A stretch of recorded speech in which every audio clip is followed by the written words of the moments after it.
Okay guys, show you what I've been doing to reload the primers on a 22 long rifle. This is just a piece of metal from the surveyor's flags, what they use to mark utility lines. It's pretty hard. Flattened end on it, bend into a little bit of a curve. See if you can see that. Get down in there, clean out the rim a few times around, makes it all nice clean.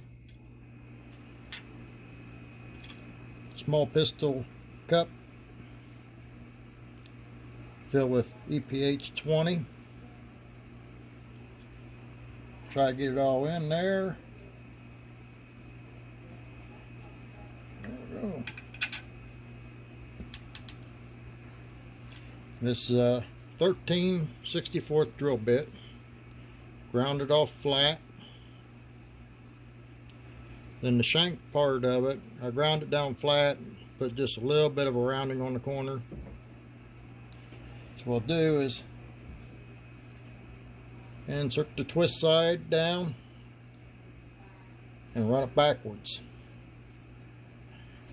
That mechanical nature of it, just roll it into the primer, into that rim, tap it out.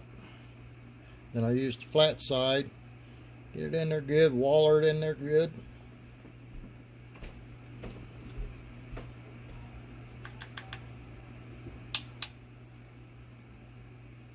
You probably can't see it, but there's still some in the bottom. It rolled up on the side a little bit.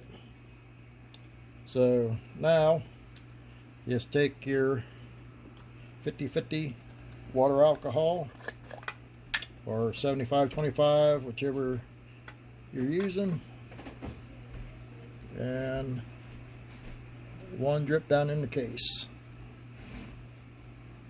It's all nice and liquidy in there. I let it dry. My basement's pretty dry, so I let it dry overnight, maybe 2 nights, and it's ready to fire.